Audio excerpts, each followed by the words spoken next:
ఢిల్లీ నుంచి శ్రీనగర్కు 227 మంది ప్రయాణికులతో ఇండిగో విమానం బయలుదేరింది. ఆకాశంలో ఊహించని పరిణామం. ఒక్కసారిగా ఈదురు గాలులు, వడగండ్ల వర్షం. పైలట్ ఆలోచించే లోపే ఫ్లైట్ ముందు భాగం మొత్తం డ్యామేజ్. ఎమర్జెన్సీ ల్యాండ్ చేద్దామనుకుంటే పాకిస్తాన్ గగనతలంలోకి no entry. Lahore air traffic control కి రిక్వెస్ట్ చేసినా నో రెస్పాన్స్. సీన్ కట్ చేస్తే ప్రయాణికుల కన్నీళ్లు, దిక్కుతోచని స్థితిలో పైలట్. ఇలాంటి టైంలో పైలట్ ఎలాంటి నిర్ణయం తీసుకున్నాడు? ఫ్లైట్ సేఫ్ గా ఎలా ల్యాండ్ అయింది? Watch the story.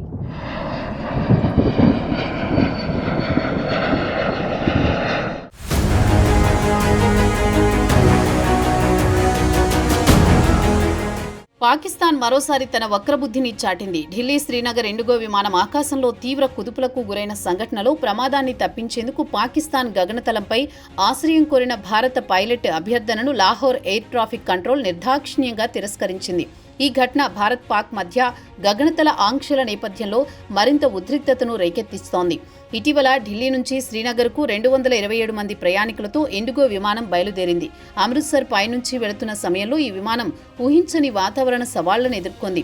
ఈదురు గాలులు, వడగండ్లతో కూడిన భారీ వర్షం కారణంగా విమానం తీవ్ర కుదుపులకు లోనైంది. ఈ పరిస్థితి విమానంలోని ప్రయాణికులను భయాందోళనకు గురిచేసింది. కొందరు ప్రయాణికులు హాహాకారాలు చేస్తూ ప్రార్థనలు చేయడం మొదలుపెట్టారు. ఈ వడగండ్ల వల్ల విమానం ముందు భాగం తీవ్రంగా దెబ్బతింది. ఈ క్లిష్ట పరిస్థితుల్లో ఇండిగో విమానం పైలట్ అసాధారణ ధైర్యం, చాకచక్యం ప్రదర్శించారు. విమానం 36,000 అడుగుల ఎత్తులో ఉండగా పైలట్ వెంటనే ఎమర్జెన్సీ ప్రకటించి శ్రీనగర్ ఎయిర్ ట్రాఫిక్ కంట్రోల్కి సంకేతాలు పంపించారు. ఈ కుదుపుల నుంచి బయటపడేందుకు విమానం నిర్దేశిత మార్గం నుంచి కొంత ఎడమవైపు, అంటే పాకిస్తాన్ సరిహద్దు దిశగా మళ్లాలని నిర్ణయించారు. ఇది విమానాన్ని పాకిస్తాన్ గగనతలంలోకి కొద్దిసేపు తీసుకువెళ్లే అవకాశం ఉంది. ఈ కారణంగా పైలట్ లాహోర్ ఏటీసీని సంప్రదించి పాకిస్తాన్ ఎయిర్ స్పేస్లో ప్రవేశించడానికి అనుమతి కోరారు.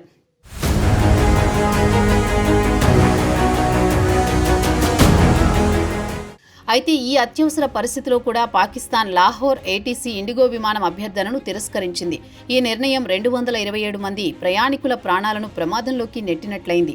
పాకిస్తాన్ తమ గగనతలాన్ని భారత విమానాలకు మూసివేస్తూ జారీ చేసిన నోటీస్ టు ఎయిర్మెన్ ను గుర్తు చేస్తూ ఈ తిరస్కరణ జరిగినట్లు వైమానిక దళ వర్గాలు తెలిపాయి. ఇక పైలట్ ముందు రెండే దారులు ఉన్నాయి. ఒకటి ఢిల్లీకి తిరిగి వెళ్లడం, 2 దట్టమైన మేఘాల గుండా శ్రీనగర్కు చేరుకోవడం. చివరకు పైలట్ రెండో ఎంపికను ఎంచుకుని అసాధారణ నైపుణ్యంతో విమానాన్ని శ్రీనగర్లో సురక్షితంగా ల్యాండ్ చేశారు. ఈ విజయవంతమైన ల్యాండింగ్తో 227 మంది ప్రయాణికులు, సిబ్బంది సురక్షితంగా బయటపడ్డారు. ఈ సంఘటనకు నేపథ్యంగా భారత్ పాకిస్తాన్ మధ్య నెలకొన్న ఉద్రిక్తతలు కూడా ఉన్నాయి. ఏప్రిల్ 24న పహల్గాంలో జరిగిన ఉగ్రదాడిలో 26 మంది పర్యాటకులు మరణించారు. ఈ దాడి తర్వాత భారత్ తన గగనతలాన్ని పాకిస్తాన్ విమానాలకు మూసివేసింది. దీనికి ప్రతీకారంగా పాకిస్తాన్ కూడా భారత విమానాలకు తమ ఎయిర్ స్పేస్ ను మూసివేసింది. ఈ ఆంక్షలు మే 23తో ముగియాల్సి ఉన్నప్పటికీ పాకిస్తాన్ వీటిని మరోసారి పొడిగించే ఛాన్స్ ఉన్నట్లు తెలుస్తోంది.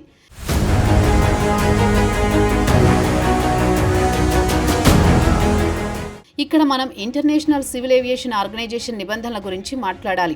ICAO నిబంధనల ప్రకారం ఒక దేశం తన గగనతలాన్ని మరో దేశ విమానాలకు 1 నెల కంటే ఎక్కువ కాలం మూసివేయడానికి అనుమతి లేదు. ఈ నిబంధనలు అంతర్జాతీయ విమానయాన సంస్థల భద్రత, సామర్థ్యాన్ని కాపాడేందుకు రూపొందించబడ్డాయి. అయితే పాకిస్తాన్ ఈ ఆంక్షలను పొడిగించేందుకు ప్రయత్నిస్తోంది. ఇది ICAO నిబంధనలకు వ్యతిరేకమని విమర్శలు వస్తున్నాయి.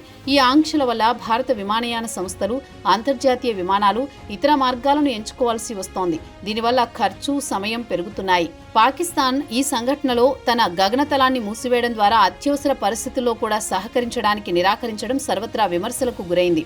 2019లో కూడా పాకిస్తాన్ ఆక్రమిత కాశ్మీర్లో $100 మిలియన్ నష్టం వాటిల్లింది. ఈసారి కూడా పాశ్చాత్య దేశాల ఎయిర్లైన్స్ సంస్థలు పాకిస్తాన్ గగనతలాన్ని వాడకుండా ఉంటామని ప్రకటించాయి. ఇది పాకిస్తాన్కు మరింత ఆర్థిక ఒత్తిడిని కలిగిస్తోంది.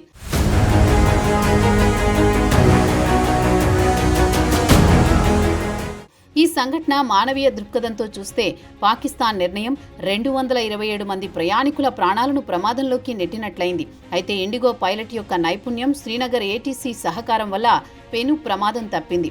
ఈ ఘటన భారత్ పాకిస్తాన్ మధ్య ఉన్న ఉద్రిక్తతలను, అంతర్జాతీయ విమానయాన నిబంధనలు పాటించాల్సిన అవసరాన్ని మరోసారి గుర్తు చేస్తోంది.